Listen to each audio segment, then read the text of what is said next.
ಶಾಂತಿ. ಮುಳ್ಳಿಯ ದಿನಾಂಕ 6/7/2025. ಪ್ರಾತಃ ಮುಳ್ಳಿ ಹವ್ಯಕ್ತ ಬಾಬ್ದಾದ. ರಿವೈಸ್ ದಿನಾಂಕ 18/1/2006. ತಂದೆ ತಿಳಿಸುತ್ತಾರೆ, ಸಂಕಲ್ಪ, ಸಮಯ ಮತ್ತು ಮಾತಿನ ಉಳಿತಾಯದ ಸ್ಕೀಮ್ನ ಮೂಲಕ ಸಫಲತೆಯ ಉತ್ಸವವನ್ನಾಚರಿಸಿ ನಿರಾಶರಾಗಿರುವ ಆತ್ಮಗಳಲ್ಲಿ ಆಶಾದೀಪವನ್ನು ಬೆಳಗಿಸಿ. ಇಂದು ಸ್ನೇಹದ ದಿನವಾಗಿದೆ. 4 ಕಡೆಯ ಎಲ್ಲ ಮಕ್ಕಳು ಸ್ನೇಹ ಸಾಗರನಲ್ಲಿ ಸಮಾವೇಶವಾಗಿದ್ದಾರೆ. ಈ ಸ್ನೇಹವು ಸಹಜ ಯೋಗಿಗಳನ್ನಾಗಿ ಮಾಡುವಂಥದ್ದಾಗಿದೆ. ಸ್ನೇಹವು ಸರ್ವ ಅನ್ಯ ಆಕರ್ಷಣೆಗಳಿಂದ ದೂರ ಮಾಡುವಂತಹದ್ದಾಗಿದೆ. ಸ್ನೇಹದ ವರದಾನವು ತಾವೆಲ್ಲ ಮಕ್ಕಳಿಗೆ ಜನ್ಮದ ವರದಾನವಾಗಿದೆ. ಸ್ನೇಹದಲ್ಲಿ ಪರಿವರ್ತನೆ ಮಾಡಿಸುವ ಶಕ್ತಿ ಇದೆ ಅಂದಾಗ ಇಂದಿನ ದಿನ 2 ಪ್ರಕಾರದ ಮಕ್ಕಳನ್ನು 4 ಕಡೆ ನೋಡಿದೆವು. ಲವ್ಲಿ ಮಕ್ಕಳಂತೂ ಎಲ್ಲರೂ ಆಗಿದ್ದಾರೆ. ಆದರೆ 1ನೇಯವರು ಲವ್ಲಿ ಮಕ್ಕಳು, 2ನೇ ಪ್ರಕಾರದವರು ಲವಲೀನ ಮಕ್ಕಳು. ಲವಲೀನ ಮಕ್ಕಳು ಪ್ರತಿ ಸಂಕಲ್ಪ, ಪ್ರತಿ ಶ್ವಾಸದಲ್ಲಿ, ಪ್ರತಿ ಮಾತು, ಪ್ರತಿಯೊಂದು ಕರ್ಮದಲ್ಲಿ ಸ್ವತಃ ಮತ್ತು ಸಹಜವಾಗಿ ತಂದೆಯ ಸಮಾನರಾಗಿರುತ್ತಾರೆ. ಏಕೆ? ಮಕ್ಕಳಿಗೆ ತಂದೆಯು ಸಮರ್ಥ ಭವದ ವರದಾನ ಕೊಟ್ಟಿದ್ದಾರೆ. ಇಂದಿನ ದಿನಕ್ಕೆ ಸ್ಮೃತಿಸೋ ಸಮರ್ಥ ದಿವಸವೆಂದು ಹೇಳುತ್ತೀರಿ. ಏಕೆ? ತಂದೆಯು ಇಂದಿನ ದಿನದಂದು ಸ್ವಯಂವನ್ನು ಬೆನ್ನೆಲುಬನ್ನಾಗಿ ಮಾಡಿಕೊಂಡರು ಮತ್ತು ಲವಲೀನ ಮಕ್ಕಳನ್ನು ವಿಶ್ವದ ಸ್ಟೇಜಿನಲ್ಲಿ ಪ್ರತ್ಯಕ್ಷಗೊಳಿಸಿದರು. ವ್ಯಕ್ತದಲ್ಲಿ ಮಕ್ಕಳನ್ನು ಪ್ರತ್ಯಕ್ಷ ಮಾಡಿ ಸ್ವಯಂ ಅವ್ಯಕ್ತ ರೂಪದಲ್ಲಿ ಜೊತೆಗಾರನಾದರು. ಇಂದಿನ ಈ ಸ್ಮೃತಿಸೋ ಸಮರ್ಥ ದಿವಸದಂದು ಮಕ್ಕಳನ್ನು ಬಾಲಕರಿಂದ ಮಾಲೀಕರನ್ನಾಗಿ ಮಾಡಿ ಸರ್ವಶಕ್ತಿವಂತ ತಂದೆಯನ್ನು ಮಾಸ್ಟರ್ ಸರ್ವಶಕ್ತಿವಂತರಾಗಿ ಪ್ರತ್ಯಕ್ಷ ಮಾಡುವ ಕಾರ್ಯವನ್ನು ಕೊಡಲಾಯಿತು ಮತ್ತು ತಂದೆಯು ನೋಡಿ ಖುಷಿ ಪಡುತ್ತಾರೆ. ಎಲ್ಲ ಮಕ್ಕಳು ಸಹ ಯಥಾಯೋಗ ತಥಾಶಕ್ತಿಯಿಂದ ತಂದೆಯನ್ನು ಪ್ರತ್ಯಕ್ಷ ಮಾಡುವ ಅರ್ಥಾತ್ ವಿಶ್ವ ಕಲ್ಯಾಣ ಮಾಡಿ ವಿಶ್ವ ಪರಿವರ್ತನೆ ಮಾಡುವ ಕಾರ್ಯದಲ್ಲಿ ತೊಡಗಿದ್ದಾರೆ. ತಂದೆಯ ಮೂಲಕ ಯಾವ ಸರ್ವಶಕ್ತಿಗಳ ಆಸ್ತಿಯೂ ಸಿಕ್ಕಿದೆಯೋ ಅದನ್ನು ಸ್ವಯಂನ ಪ್ರತಿ ಹಾಗೂ ವಿಶ್ವದ ಆತ್ಮಗಳ ಪ್ರತಿ ಕಾರ್ಯದಲ್ಲಿ ತೊಡಗಿಸುತ್ತಿದ್ದಾರೆ. ಬಾಬ್ದಾದರವರು ಸಹ ಇಂತಹ ಮಾಸ್ಟರ್ ಸರ್ವಶಕ್ತಿವಂತರು, ತಂದೆಯ ಸಮಾನ ಉಮಂಗ ಉತ್ಸಾಹದಲ್ಲಿರುವಂತಹ ಆಲ್ರೌಂಡ್ ಸೇವಾದಾರಿ, ನಿಸ್ವಾರ್ಥ ಸೇವಾದಾರಿ, ಬೇಹದ್ದಿನ ಸೇವಾದಾರಿ ಮಕ್ಕಳಿಗೆ ಪದಮಾದಷ್ಟು ಶುಭಾಶಯಗಳನ್ನು ನೀಡುತ್ತಿದ್ದೇವೆ. ಶುಭಾಶಯಗಳು. ದೇಶ ವಿದೇಶ, ದೇಶದ ಮಕ್ಕಳು ಕಡಿಮೆ ಇಲ್ಲ ಮತ್ತು ವಿದೇಶದ ಮಕ್ಕಳು ಸಹ ಕಡಿಮೆ ಇಲ್ಲ. ಬಾಪ್ದಾದ ಇಂತಹ ಮಕ್ಕಳ ಮಹಿಮೆಯನ್ನು ಒಳಗಿಂದೊಳಗೆ ಮಾಡುತ್ತಾರೆ ಮತ್ತು ವಾವ್ ಮಕ್ಕಳೇ ವಾವ್ ಎಂದು ಗೀತೆಯನ್ನು ಹಾಡುತ್ತಾರೆ. ತಾವೆಲ್ಲರೂ ವಾವ್ ವಾವ್ ಮಕ್ಕಳಾಗಿದ್ದೀರಲ್ಲವೇ? ಕೈಯನ್ನು ಅಲಿಗಾಡಿಸುತ್ತಿದ್ದಾರೆ. ಬಹಳ ಒಳ್ಳೆಯದು. ಬಾಬ್ದಾದರವರಿಗೆ ಹೆಮ್ಮೆ ಇದೆ. ಮಕ್ಕಳ ಪ್ರತಿ ಯಾವ ಹೆಮ್ಮೆ ಇದೆ ಎಂದರೆ ಇಡೀ ಕಲ್ಪದಲ್ಲಿ ಯಾವ ತಂದೆಯ ಪ್ರತಿ ಮಗುವು ಸ್ವರಾಜ್ಯಾಧಿಕಾರಿ ರಾಜರಾಗಿರುವಂತಹವರು ಯಾರು ಇರಲು ಸಾಧ್ಯವಿಲ್ಲ. ತಾವೆಲ್ಲರೂ ಸ್ವರಾಜ್ಯ ಅಧಿಕಾರಿ ರಾಜರಲ್ಲವೇ? ಪ್ರಜೆಗಳಲ್ಲ ತಾನೆ? ಕೆಲವು ಮಕ್ಕಳು ವಾರ್ತಾಲಾಪ ಮಾಡುವಾಗ ಹೇಳುತ್ತಾರೆ, ಬಾಬಾ ನಾವು ಭವಿಷ್ಯದಲ್ಲಿ ಏನಾಗುತ್ತೇವೆ ಅದರ ಚಿತ್ರವನ್ನು ನಮಗೆ ತೋರಿಸಿ. ಬಾಬ್ದಾದ ಏನು ಹೇಳುತ್ತಾರೆ? ಹಳೆಯ ಮಕ್ಕಳಂತೂ ಹೇಳುತ್ತಾರೆ, ಜಗದಂಬ ತಾಯಿಯು ಪ್ರತಿಯೊಬ್ಬ ಮಗುವಿನ ಚಿತ್ರವನ್ನು ತೋರಿಸುತ್ತಿದ್ದರು. ಅಂದಾಗ ನಮಗೂ ಚಿತ್ರವನ್ನು ತೋರಿಸಿ. ಇದಕ್ಕೆ ಬಾಬ್ದಾದ ಹೇಳುತ್ತಾರೆ, ಪ್ರತಿಯೊಬ್ಬ ಮಗುವಿನ ತಂದೆಯು ವಿಚಿತ್ರ ದರ್ಪಣ ಕೊಟ್ಟಿದ್ದಾರೆ. ಆ ದರ್ಪಣದಲ್ಲಿ ನಾನು ಯಾರು ಎಂದು ತಮ್ಮ ಭವಿಷ್ಯದ ಚಿತ್ರವನ್ನು ನೋಡಬಲ್ಲಿರಿ. ಆ ದರ್ಪಣ ತಮ್ಮ ಬಳಿ ಇದೆಯೇ? ಕೇಳ್ತಿದ್ದಾರೆ, ಬಾಬಾ ಇದೆಯಾ ಅಂತ. ಅದು ಯಾವ ದರ್ಪಣವೆಂದು ತಿಳಿದುಕೊಂಡಿದ್ದೀರಾ? ಮೊದಲ ಸಾಲಿನವರು ತಿಳಿದುಕೊಂಡಿರಬೇಕಲ್ಲವೇ? ಆ ದರ್ಪಣವಾಗಿದೆ ವರ್ತಮಾನ ಸಮಯದ ಸ್ವರಾಜ ಸ್ಥಿತಿಯ ದರ್ಪಣ. ವರ್ತಮಾನ ಸಮಯದಲ್ಲಿ ಯಾರೆಷ್ಟು ಸ್ವರಾಜ್ಯಾಧಿಕಾರಿ ಆಗಿದ್ದಾರೆಯೋ ಅದರನುಸಾರ ವಿಶ್ವದ ರಾಜ್ಯಾಧಿಕಾರಿಗಳಾಗುತ್ತಾರೆ. ಈಗ ತಮ್ಮನ್ನು ತಾವು ನಾನು ಸದಾ ಸ್ವರಾಜ್ಯ ಅಧಿಕಾರಿಯಾಗಿದ್ದೇನೆಯೇ ಅಥವಾ ಕೆಲವೊಮ್ಮೆ ಅಧೀನ, ಕೆಲವೊಮ್ಮೆ ಅಧಿಕಾರಿಯೇ ಎಂದು ದರ್ಪಣದಲ್ಲಿ ನೋಡಿಕೊಳ್ಳಿ. ಕೆಲವೊಮ್ಮೆ ಅಧಿಕಾರಿಯಾಗುತ್ತೀರಿ, ಕೆಲವೊಮ್ಮೆ ಕಣ್ಣು ಮೋಸ ಮಾಡುತ್ತದೆ, ಮನಸ್ಸು ಮೋಸಗೊಳಿಸುತ್ತದೆ, ಬಾಯಿಯು ಮೋಸ ಮಾಡುತ್ತದೆ.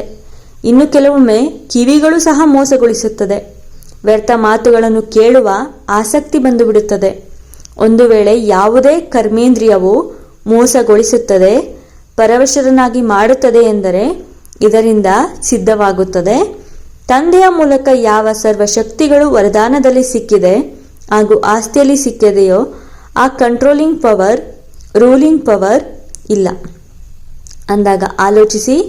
ಯಾರು ಸ್ವಯಂನ ಮೇಲೆ ಆಡಳಿತ ನಡೆಸಲು ಸಾಧ್ಯವಿಲ್ಲವೋ ಅವರು ವಿಶ್ವದ ಮೇಲೆ ಹೇಗೆ ಆಡಳಿತ ಮಾಡಬಲ್ಲರು? ತಮ್ಮ ವರ್ತಮಾನ ಸ್ಥಿತಿಯ ಸ್ವರಾಜ್ಯ ಅಧಿಕಾರಿಯ ದರ್ಪಣದಲ್ಲಿ ಪರಿಶೀಲನೆ ಮಾಡಿಕೊಳ್ಳಿ. ದರ್ಪಣವಂತೂ ಎಲ್ಲರಿಗೂ ಸಿಕ್ಕಿದೆಯಲ್ಲವೇ? ದರ್ಪಣವು ಸಿಕ್ಕಿದರೆ ಕೈಯನ್ನೆತ್ತಿರಿ. ದರ್ಪಣದಲ್ಲಿ ಯಾವುದೇ ಕಲೆಯುಂಟಾಗಿಲ್ಲ ತಾನೆ? ದರ್ಪಣವು ಸ್ಪಷ್ಟವಾಗಿದೆಯೇ? ಬಾಪ್ದಾದ ಪ್ರತಿಯೊಬ್ಬ ಮಗುವಿನ ಸ್ವರಾಜ್ಯ ಅಧಿಕಾರಿಯ ಸ್ವಮಾನವನ್ನು ಕೊಟ್ಟಿದ್ದಾರೆ. ಮಾಸ್ಟರ್ ಸರ್ವಶಕ್ತಿವಂತರ ಬಿರುದು ಸಹ ಎಲ್ಲ ಮಕ್ಕಳಿಗೆ ತಂದೆಯ ಮೂಲಕ ಸಿಕ್ಕಿದೆ. ಮಾಸ್ಟರ್ ಸರ್ವಶಕ್ತಿವಂತರಲ್ಲ, ಸರ್ವಶಕ್ತಿವಂತರು. ಕೆಲವು ಮಕ್ಕಳು ವಾರ್ತಾಲಾಪದಲ್ಲಿ ಇದನ್ನೂ ಸಹ ಹೇಳುತ್ತಾರೆ, ಬಾಬಾ ತಾವಂತೂ ಸರ್ವಶಕ್ತಿಗಳನ್ನು ಕೊಟ್ಟಿದ್ದೀರಿ, ಆದರೆ ಆ ಶಕ್ತಿಗಳು ಕೆಲವೊಮ್ಮೆ ಸಮಯದಲ್ಲಿ ಕೆಲಸ ಮಾಡುವುದಿಲ್ಲ, ಸಮಯದಲ್ಲಿ ಎಮರ್ಜ್ ಆಗುವುದಿಲ್ಲ, ಸಮಯವು ಕಳೆದು ಹೋದ ಮೇಲೆ ಎಮರ್ಜ್ ಆಗುತ್ತದೆ ಎಂದು ದೂರು ಕೊಡುತ್ತಾರೆ.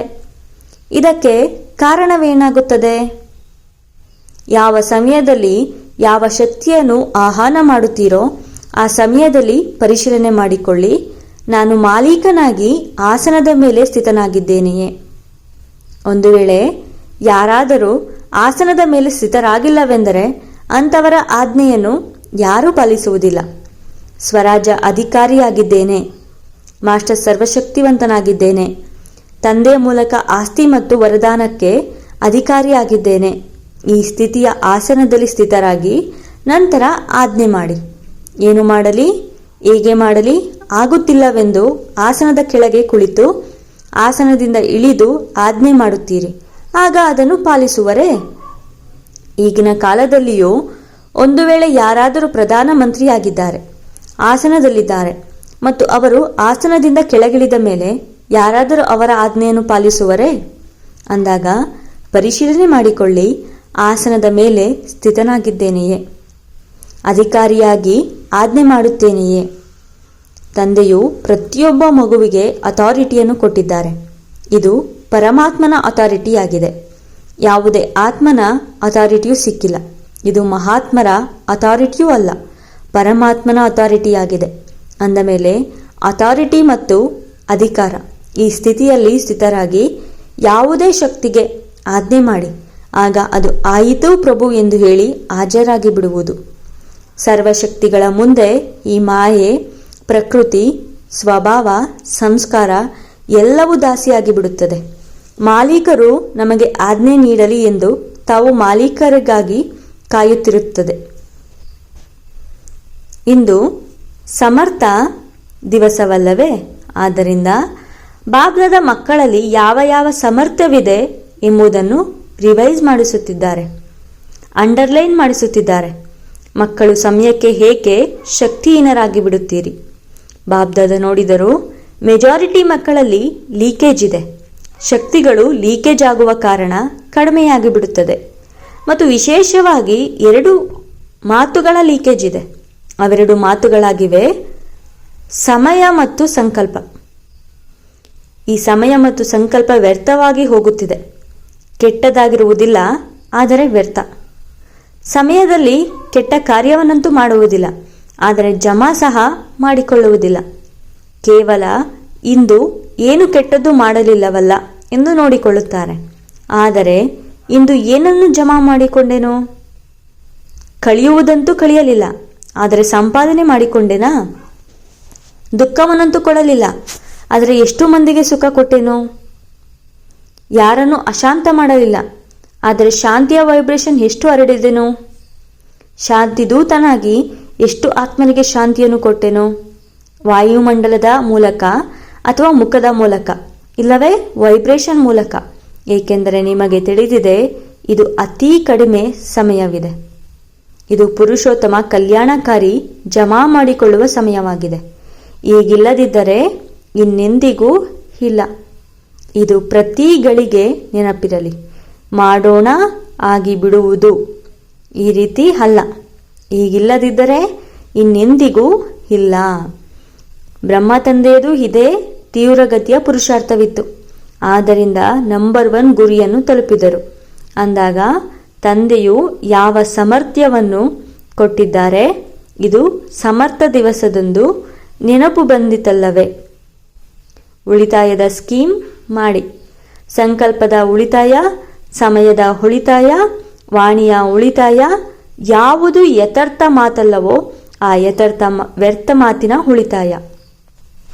ಬಾಬ್ದಾದ ಎಲ್ಲ ಮಕ್ಕಳನ್ನು ಸದಾ ಅಥಾರಿಟಿಯ ಆಸನದಲ್ಲಿ ಸ್ಥಿತರಾಗಿರುವ ಸ್ವರಾಜ್ಯ ಅಧಿಕಾರಿ ರಾಜರ ರೂಪದಲ್ಲಿ ನೋಡಲು ಬಯಸುತ್ತಾರೆ. ನಿಮಗೂ ಇದು ಇಷ್ಟವಲ್ಲವೇ? ಈ ರೂಪವು ಇಷ್ಟವಾಗಿದೆಯಲ್ಲವೇ? ಕೆಲವೊಮ್ಮೆ ಬಾಬ್ದಾದ ಯಾವಾಗ ಯಾವುದೇ ಮಗುವನ್ನು ಟಿವಿಯಲ್ಲಿ ನೋಡಿದರೂ ಇದೇ ರೂಪದಲ್ಲಿ ನೋಡಬೇಕು. ಬಾಬ್ದಾದರವರ ಬಳಿ ನ್ಯಾಚುರಲ್ ಟಿವಿ ಇದೆ. ಸ್ವಿಚ್ ಆನ್ ಒತ್ತಬೇಕಾಗಿಲ್ಲ. ಒಂದೇ ಸಮಯದಲ್ಲಿ 4-6 ಕಡೆಯ ಮಕ್ಕಳನ್ನು ನೋಡಬಲ್ಲರು. ಪ್ರತಿಯೊಬ್ಬ ಮಗುವನ್ನು ಮೂಲೆಯಲ್ಲಿರುವವರನ್ನು ನೋಡಬಲ್ಲರು. ಅಂದಾಗ ಇದು ಸಾಧ್ಯವೇ? ನಾಳೆಯಿಂದ ಟಿವಿಯನ್ನು ತೆರೆದಾಗ ಏನು ಕಾಣಿಸುವುದು? ಪರಿಸ್ಥೆಯ ಉಡುಪಿನಲ್ಲಿ ಪರಿಸ್ಥೆಗಳ ಉಡುಪಾಗಿದೆ. ಬೆಳಕಿನಿಂದ ಹೊಳೆಯುವ ಉಡುಪು, ಮಿಂಚುವ ಉಡುಪು. ಈ ಶರೀರ ಬಾನದ ಮಣ್ಣಿನ ಉಡುಪನ್ನು ಧರಿಸಬೇಡಿ. ಹೊಳೆಯುತ್ತಿರುವ ಉಡುಪಾಗಿರಲಿ. ಸಫಲತೆಯ ನಕ್ಷತ್ರಗಳಾಗಿರಿ. ಇಂತಹ ಪ್ರತಿಯೊಬ್ಬರ ಮೂರ್ತಿಯನ್ನು ಈ ರೂಪದಲ್ಲಿ ನೋಡಲು ಬಯಸುತ್ತೇವೆ. ನಿಮಗೂ ಪ್ರಿಯವಲ್ಲವೇ? ಮಣ್ಣಿನ ಉಡುಪನ್ನು ಧರಿಸುತ್ತೀರೆಂದರೆ ಮಣ್ಣಿನ ತರವೇ ಆಗಿಬಿಡುತ್ತೀರಿ. ಹೇಗೆ ತಂದೆಯು ಅಶರೀರಿಯಾಗಿದ್ದಾರೆ, ಬ್ರಹ್ಮ ತಂದೆಯು ಬೆಳಕಿನ ಉಡುಪಿನಲ್ಲಿದ್ದಾರೆ, ಪರಿಸ್ಥೆ ಆಗಿದ್ದಾರೆ. ಅದೇ ರೀತಿ ಫಾಲೋ ಫಾದರ್ ಮಾಡಿ. ಸ್ಥೂಲ ರೂಪದಲ್ಲಿ ನೋಡಿ. ಒಂದು ವೇಳೆ ತಮ್ಮ ವಸ್ತ್ರಗಳಿಗೆ ಮಣ್ಣು ಆದರೆ ಕಲೆಯುಂಟಾದರೆ ಏನು ಮಾಡುತ್ತೀರಿ? ಅದನ್ನು ಬದಲಾಯಿಸಿ ಬಿಡುತ್ತೀರಲ್ಲವೇ? ಅದೇ ರೀತಿ ಪರಿಶೀಲನೆ ಮಾಡಿಕೊಳ್ಳಿ. ಸದಾ ಒಳೆಯುವಂತಹ ಪರಿಸ್ಥೆಯ ಉಡುಪಿದೆಯೇ? ನನ್ನ ಪ್ರತಿಯೊಬ್ಬ ಮಗುವು ರಾಜ ಮಗುವಾಗಿದೆ ಎಂದು ತಂದೆಗೆ ಯಾವ ಹೆಮ್ಮೆ ಇದೆಯೋ ಅದೇ ಸ್ವರೂಪದಲ್ಲಿರಿ. ರಾಜರಾಗಿ ಇರಿ. ಈ ಮಾಯೆಯು ಈ ರೀತಿ ತಮಗೆ ದಾಸಿಯಾಗುವುದು ಮತ್ತು ಬೀಳ್ಕೊಡುಗೆಯನ್ನು ತೆಗೆದುಕೊಳ್ಳಲು ಬರುವುದು. ಅಂದರೆ ಅರ್ಧಕಲ್ಪಕ್ಕಾಗಿ ನಿಮ್ಮಿಂದ ಬೀಳ್ಕೊಡುಗೆಯನ್ನು ತೆಗೆದುಕೊಳ್ಳಲು ಬರುತ್ತದೆ, ಯುದ್ಧ ಮಾಡುವುದಿಲ್ಲ. ಬಾಬ್ದಾದ ಸದಾ ಹೇಳುತ್ತಾರೆ, ತಂದೆಯ ಮೇಲೆ ಬಲಿಯರಿಯಾಗುವವರು ಎಂದು ಅಂದರೆ ಸೋಲು ಅನುಭವಿಸಲು ಸಾಧ್ಯವಿಲ್ಲ. ಒಂದು ವೇಳೆ ಸೋಲು ಅನುಭವಿಸದಿದ್ದರೆ ಬಲಿಯಾರಿ ಆಗಿಲ್ಲ ಎಂದರ್ಥ. ಈಗ ತಮ್ಮೆಲ್ಲರ ಮೀಟಿಂಗ್ ಆಗುವುದಿದೆಯಲ್ಲವೇ? ಮೀಟಿಂಗ್ನ ದಿನಾಂಕವು ನಿಗದಿಯಾಗುತ್ತದೆಯಲ್ಲವೇ? ಅಂದಾಗ ಈ ಬಾರಿ ಕೇವಲ ಸೇವಾ ಯೋಜನೆಯ ಮೀಟಿಂಗನ್ನು ಬಾಬ್ದಾದ ನೋಡಲು ಬಯಸುವುದಿಲ್ಲ. ಸೇವೆಯ ಯೋಜನೆಯನ್ನು ಬಲೆ ಮಾಡಿ, ಆದರೆ ಮೀಟಿಂಗ್ನಲ್ಲಿ ಸಫಲತೆಯ ಉತ್ಸವದ ಯೋಜನೆ ಮಾಡಿ. ಬಹಳಷ್ಟು ಉತ್ಸವ ಅಂದರೆ ಆಚರಣೆಯನ್ನು ಮಾಡಿದ್ದೀರಿ. ಈಗ ಸಫಲತೆಯ ಉತ್ಸವವನ್ನು ಆಚರಿಸುವ ದಿನಾಂಕವನ್ನು ನಿಗದಿಪಡಿಸಿ. ಎಲ್ಲರೂ ಹೇಗಾಗುವರೋ ಎಂದು ಆಲೋಚಿಸುತ್ತೀರಾ? ಹೋಗಲಿ, ಕೊನೆ ಪಕ್ಷ 108 ರತ್ನಗಳಂತೂ ಸಫಲತಾ ಮೂರ್ತಿಯ ಉತ್ಸವನಾಚರಿಸಿ. ಉದಾಹರಣೆಯಾಗಿ ಇದು ಸಾಧ್ಯವೇ? ಹೇಳಿರಿ. ಮೊದಲೇ ಸಾಲಿನವರು ಹೇಳಿರಿ, ಸಾಧ್ಯವೇ? ಉತ್ತರವನ್ನು ಕೊಡುವ ಸಾಹಸವನ್ನಿಡುವುದಿಲ್ಲ. ಮಾಡುತ್ತೇವೆಯೇ ಅಥವಾ ಇಲ್ಲವೋ ಎಂದು ಆಲೋಚಿಸುತ್ತೀರಿ. ಸಾಹಸವಿದ್ದಾಗ ಅಲ್ಲಿ ಎಲ್ಲವೂ ಆಗುತ್ತದೆ. ದಾದೀಜಿಯೂ ಹೇಳಲಿ, 108 ಮಂದಿ ಸಫಲತಾ ಮೂರ್ತಿಗಳಾಗುವಿರಾ? ಹೌದು ಬಾಬಾ, ಖಂಡಿತ ಆಗಲು ಸಾಧ್ಯತೆ ಇದೆ. ಸಫಲತೆಯ ಉತ್ಸಾಹ ಆಗುತ್ತದೆ. ನೋಡಿ, ದಾದೀಜಿಯಲ್ಲಿ ಧೈರ್ಯವಿದೆ. ತಮ್ಮೆಲ್ಲರ ಕಡೆಯಿಂದ ಧೈರ್ಯವನ್ನಿಡುತ್ತಿದ್ದಾರೆ. ಅಂದಾಗ ಸಹಯೋಗಿಗಳಾಗಿ. ಈ ಬಾರಿ ಮೀಟಿಂಗ್ ಆದಾಗ ಅದರಲ್ಲಿ ಬಾಪ್ದಾದ ರಿಪೋರ್ಟ್ ತೆಗೆದುಕೊಳ್ಳುತ್ತೇವೆ. ಪಾಂಡವರೇ ಹೇಳಿ, ಏಕೆ ಸುಮ್ಮನಿದ್ದೀರಿ? ಏಕೆ ಮೌನವಾಗಿದ್ದೀರಿ? ಸಾಹಸವನ್ನೇಕೆ ಹಿಡುತ್ತಿಲ್ಲ? ಮಾಡಿ ತೋರಿಸುವಿರಾ? ಒಳ್ಳೆಯದು. ಸಾಹಸವನ್ನು ಇಡಬಲ್ಲಿರ. ನಾವು ಸಾಹಸವನ್ನಿಟ್ಟು ಮಾಡಿ ತೋರಿಸುತ್ತೇವೆಂದು ಯಾರು ತಿಳಿಯುವಿರೋ ಅವರು ಕೈ ಎತ್ತಿರಿ. ಮಾಡುವಿರಾ? ಯಾವುದೇ ಸಂಸ್ಕಾರ ಇರುವುದಿಲ್ಲವೇ? ಯಾವುದೇ ನಿರ್ಬಲತೆ ಇರುವುದಿಲ್ಲವೇ? ಒಳ್ಳೆಯದು. ಮಧುಬನದವರು ಸಹ ಕೈ ಎತ್ತುತ್ತಿದ್ದಾರೆ. ವಾವ್, ಶುಭಾಶಯಗಳು ಶುಭಾಶಯಗಳು ಅಂದಾಗ 108 ಬಹಳ ಸಹಜವಾಗಿ ಆಗಿಬಿಡುವುದು. ಇಷ್ಟೊಂದು ಮಂದಿ ಕೈ ಎತ್ತಿದ್ದೀರಾ ಅಂದ ಮೇಲೆ 108 ಆಗುವುದೇನು ದೊಡ್ಡ ಮಾತು. ಡಬಲ್ ವಿದೇಶಿಯರು ಏನು ಮಾಡುವಿರಿ? ಹಾ, ದಾದಿ ಜಾನಕಿಯವರು ಸಹ ಕೇಳುತ್ತಿದ್ದಾರೆ. ನಾನು ಹೇಳುವುದೇ ಎಂದು ಅವರಿಗೆ ಉಮಂಗ ಬರುತ್ತಿದೆ. ವಿದೇಶದ ಮಾಲೆಯನ್ನು ನೋಡುತ್ತೇವೆ, ಸರಿಯೇ? ಕೈ ಎತ್ತಿರಿ. ಸಮ್ಮತವೇ? ಒಳ್ಳೆಯದು. ಇಂದು ಇವರು ಎಷ್ಟು ಮಂದಿ ಕುಳಿತಿದ್ದಾರೆ? 200. ಇವರಲ್ಲಿ 108 ಮಂದಿಯಾದರೂ ತಯಾರಾಗಿ ಬಿಡುತ್ತೀರಲ್ಲವೇ? ಇದರಲ್ಲಿ ಮೊದಲು ನಾನು ಮಾಡಬೇಕು, ಬೇರೆಯವರನ್ನು ನೋಡಬಾರದು. ಮೊದಲು ನಾನು ಮತ್ತು ದೇಹಾಭಿಮಾನದ ನಾನು ಇರಬಾರದು. ಇದರಲ್ಲಿ ಮೊದಲು ನಾನು ಎನ್ನಬೇಕು. ಬೇರೆ ಅನ್ಯ ಕೆಲಸವನ್ನು ಬಾಬ್ದಾದರವರು ಕೊಡುತ್ತಾರೆ. ಇಂದು ಸಮರ್ಥ ದಿವಸವಲ್ಲವೇ? ಆದ್ದರಿಂದ ಸಮರ್ಥ್ಯವಿದೆ. ಬಾಬ್ದಾದ ಇಂದು ಒಂದು ವಿಚಿತ್ರ ದೀಪಾವಳಿಯನ್ನು ಆಚರಣೆ ಮಾಡಲು ಬಯಸುತ್ತಾರೆ. ತಾವಂತೂ ಕೆಲವು ಬಾರಿ ದೀಪಾವಳಿಯನ್ನು ಆಚರಿಸಿದ್ದೀರಿ, ಆದರೆ ಬಾಬ್ದಾದರವರ ವಿಚಿತ್ರ ದೀಪಾವಳಿಯನ್ನು ಆಚರಿಸಲು ಬಯಸುತ್ತಾರೆ. ತಿಳಿಸುವುದೇ? ತಿಳಿಸುವುದೇ? ಬಾಬಾ ಕೇಳ್ತಿದ್ದಾರೆ ಪದೇ ಪದೇ, ತಿಳಿಸುವುದೇ ಎಂದು. ವರ್ತಮಾನ ಸಮಯವನ್ನಂತೂ ನೀವು ನೋಡುತ್ತಲೇ ಇದ್ದೀರಿ. ದಿನ ಪ್ರತಿದಿನ 4-6 ಕಡೆ ಮನುಷ್ಯಾತ್ಮನಲ್ಲಿ ನಿರಾಶೆಯು ಹೆಚ್ಚುತ್ತಾ ಹೋಗುತ್ತಿದೆ. ಆದ್ದರಿಂದ ಬಲೆ ಮನಸ್ಸಿನಿಂದಾದರೂ ಸೇವೆ ಮಾಡಿ, ವಾಚದಿಂದಾದರೂ ಮಾಡಿ, ಸಂಬಂಧ ಸಂಪರ್ಕದ ಮೂಲಕವಾದರೂ ಮಾಡಿ. ಆದರೆ ಬಾಬ್ದಾದ ನಿರಾಶವಾಗಿರುವ ಮನುಷ್ಯರಲ್ಲಿ ಆಶಾದೀಪವನ್ನು ಬೆಳಗಿಸಲು ಬಯಸುತ್ತಾರೆ. 4-6 ಕಡೆ ಮನುಷ್ಯಾತ್ಮನ ಮನಸ್ಸಿನಲ್ಲಿ ಆಶಾದೀಪವು ಬೆಳಗಲಿ. ಈ ಆಶಾದೀಪಗಳ ದೀಪಾವಳಿಯನ್ನು ನೋಡಲು ಬಾಬ್ದಾದ ಬಯಸುತ್ತಾರೆ. ಇದು ಸಾಧ್ಯವೇ? ವಾಯುಮಂಡಲದಲ್ಲಿ ಕೊನೆ ಪಕ್ಷ ಈ ಆಶಾದೀಪಗಳು ಬೆಳಗಲಿ. ಆಗ ವಿಶ್ವ ಪರಿವರ್ತನೆಯು ಆಯಿತೆಂದರೆ ಆಯಿತು. ಸ್ವರ್ಣಿಮ ಪ್ರಭಾತವು ಬಂದಿತೆಂದರೆ ಬಂದಿತು. ಏನು ಆಗುವುದಿಲ್ಲ, ನಮ್ಮಿಂದ ಮಾಡಲು ಸಾಧ್ಯವಿಲ್ಲ. ಈ ನಿರಾಶೆಯು ಸಮಾಪ್ತಿಯಾಗಲಿ, ಆಶಾದೀಪವು ಬೆಳಗಲಿ. ಇದನ್ನು ಮಾಡಲು ಸಾಧ್ಯವಿದೆಯಲ್ಲವೇ? ಇದು ಸಹಜವಲ್ಲವೇ ಅಥವಾ ಕಷ್ಟವೋ? ಸಹಜವೇ. ಯಾರು ಮಾಡುವಿರೋ ಅವರು ಕೈ ಎತ್ತಿರಿ. ಮಾಡುವಿರಾ? ಇಷ್ಟೊಂದು ಮಂದಿ ಆಶಾದೀಪವನ್ನು ಬೆಳಗಿಸುತ್ತೀರೆಂದರೆ ದೀಪಾವಳಿ ಆಗಿಬಿಡುತ್ತದೆ ಅಲ್ಲವೇ? ಇಷ್ಟು ಶಕ್ತಿಶಾಲಿ ವಾಯುಮಂಡಲವನ್ನು ತಯಾರು ಮಾಡಿ ಹೋಗಲಿ. ಸನ್ಮುಖದಲ್ಲಿ ತಲುಪಲು ಸಾಧ್ಯವಿಲ್ಲವೆಂದರೆ ಲೈಟ್ ಹೌಸ್ ಮೈಟ್ ಹೌಸ್ ಆಗಿ ದೂರದವರೆಗೆ ವೈಬ್ರೇಷನ್ ಹರಡಿಸಿ. ಯಾವಾಗ ವಿಜ್ಞಾನವು ಲೈಟ್ ಹೌಸ್ನ ಮೂಲಕ ದೂರದವರೆಗೆ ಪ್ರಕಾಶವನ್ನು ಕೊಡುತ್ತದೆ ಅಂದ ಮೇಲೆ ತಾವು ವೈಬ್ರೇಷನ್ ಹರಡಿಸಲು ಸಾಧ್ಯವಿಲ್ಲವೇ? ಕೇವಲ ಮಾಡಬೇಕೆಂದು ದೃಢ ಸಂಕಲ್ಪ ಮಾಡಿ, ಬ್ಯುಸಿಯಾಗಿ ಬಿಡಿ. ಮನಸ್ಸನ್ನು ಬ್ಯುಸಿಯಾಗಿಟ್ಟುಕೊಳ್ಳುತ್ತೀರೆಂದರೆ ಸ್ವಯಂಗೂ ಲಾಭ ಮತ್ತು ಅನ್ಯ ಆತ್ಮರಿಗೂ ಲಾಭ. ನಡೆದಾಡುತ್ತಾ ತಿರುಗಾಡುತ್ತಾ ಇದನ್ನೇ ವೃತ್ತಿಯಲ್ಲಿಟ್ಟುಕೊಳ್ಳಿ. ವಿಶ್ವದ ಕಲ್ಯಾಣ ಮಾಡಲೇಬೇಕಾಗಿದೆ. ಈ ವೃತ್ತಿಯು ವಾಯುಮಂಡಲವನ್ನು ಹರಡುವುದು, ಏಕೆಂದರೆ ಸಮಯವು ಆಕಸ್ಮಿಕವಾಗಿ ಆಗಲಿದೆ. ತಮ್ಮ ಸಹೋದರ ಸಹೋದರಿಯರು ತಾವು ನಮಗೆ ಏಕೆ ತಿಳಿಸಲಿಲ್ಲವೆಂದು ದೂರು ಕೊಡಬಾರದು. ಅತ್ಯಂತ ಸಮಯದೊಳಗೆ ಮಾಡಿಬಿಡುತ್ತೇವೆಂದು ಕೆಲವು ಮಕ್ಕಳು ಹೇಳಿಬಿಡುತ್ತಾರೆ. ಅಂತ್ಯದ ಸಮಯದೊಳಗೆ ಮಾಡಿಬಿಡುತ್ತೇವೆಂದು ಕೆಲವು ಮಕ್ಕಳು ಹೇಳಿಬಿಡುತ್ತಾರೆ. ಆದರೆ ಅಂತಿಮದಲ್ಲಿ ನೀವು ಮಾಡಿದರೂ ಸಹ ತಮಗೆ ದೂರು ಕೊಡುತ್ತಾರೆ. ನಮಗೆ ಸಮಯಕ್ಕೆ ಮೊದಲೇ ಏಕೆ ತಿಳಿಸಲಿಲ್ಲ, ನಾವು ಭಾಗ್ಯವನ್ನು ಮಾಡಿಕೊಳ್ಳುತ್ತಿದ್ದೆವು ಎಂದು ದೂರುತ್ತಾರೆ. ಆದ್ದರಿಂದ ಪ್ರತಿ ಸಂಕಲ್ಪದಲ್ಲಿ ಬಾಬ್ದಾದರವರ ನೆನಪಿನಿಂದ ಪ್ರಕಾಶವನ್ನು ತೆಗೆದುಕೊಳ್ಳುತ್ತಾ ಹೋಗಿ. ಲೈಟ್ ಹೌಸ್ ಆಗಿ ಲೈಟ್ನ ಕೊಡುತ್ತಾ ಹೋಗಿ. ಸಮಯವನ್ನು ವ್ಯರ್ಥ ಮಾಡಬೇಡಿ. ಮಕ್ಕಳು ಬಹಳ ಯುದ್ಧ ಮಾಡುವುದನ್ನು ಬಾಬ್ದಾದ ನೋಡುತ್ತಾರೆ. ಅದು ಬಾಬ್ದಾದರವರಿಗೆ ಇಷ್ಟವಾಗುವುದಿಲ್ಲ. ಮಾಸ್ಟರ್ ಸರ್ವಶಕ್ತಿವಂತರು ಯುದ್ಧ ಮಾಡುತ್ತಿದ್ದಾರೆ, ಇದು ನಮಗೆ ಇಷ್ಟವಾಗುವುದಿಲ್ಲ. ರಾಜರಾಗಿ ಸಫಲತಾ ಮೂರ್ತಿಗಳಾಗಿ ನಿರಾಶೆಯನ್ನು ಸಮಾಪ್ತಿ ಮಾಡಿ ಆಶಾದೀಪವನ್ನು ಬೆಳಗಿಸಿ. ಒಳ್ಳೆಯದು. ಎಲ್ಲ ಕಡೆಯ ಮಕ್ಕಳ ಸ್ನೇಹದ ನೆನಪಿನ ಮಾಲೆಗಳು ಬಹಳಷ್ಟು ಬಂದು ತಲುಪಿದೆ. ಬಾಬ್ದಾದ ನೆನಪನ್ನು ಕಳುಹಿಸುವವರನ್ನು ಸನ್ಮುಖದಲ್ಲಿ ನೋಡುತ್ತಾ ನೆನಪಿಗೆ ಮರುಪಾವತಿಯಾಗಿ ಹೃದಯದ ಆಶೀರ್ವಾದಗಳು, ಹೃದಯದ ಪ್ರೀತಿಯನ್ನು ಕೊಡುತ್ತಿದ್ದಾರೆ. ಒಳ್ಳೆಯದು. ಯಾರು ಮೊದಲ ಬಾರಿ ಬಂದಿದ್ದೀರೋ ಅವರು ಎದ್ದು ನಿಲ್ಲಿ. ಒಳ್ಳೆಯದು. ಪ್ರತಿ ಸರದಿಯಲ್ಲಿ ನೋಡಿದ್ದೇವೆ, ಮೆಜಾರಿಟಿ ಹೊಸಬರಿರುತ್ತಾರೆ. ಅಂದಾಗ ಸರ್ವಿಸ್ ವೃದ್ಧಿಪಡಿಸಿದ್ದೀರಲ್ಲವೇ? ಎಷ್ಟೊಂದು ಮಂದಿಗೆ ಸಂದೇಶ ಕೊಟ್ಟಿದ್ದೀರಿ. ಹೇಗೆ ತಮ್ಮೆಲ್ಲರಿಗೂ ಸಂದೇಶ ಸಿಕ್ಕಿತೋ ಅದೇ ರೀತಿ ತಾವು ಸಹ ಇನ್ನೂ ಹೆಚ್ಚು ಸಂದೇಶ ಕೊಡಿ, ಯೋಗ್ಯರನ್ನಾಗಿ ಮಾಡಿ. ಒಳ್ಳೆಯದು. ಪ್ರತಿ ಸಬ್ಜೆಕ್ಟ್ನಲ್ಲಿ ಇನ್ನೂ ಉಮಂಗ ಉತ್ಸಾಹದಿಂದ ಮುಂದುವರೆಯಿರಿ. ಚೆನ್ನಾಗಿದೆ. ಒಳ್ಳೆಯದು.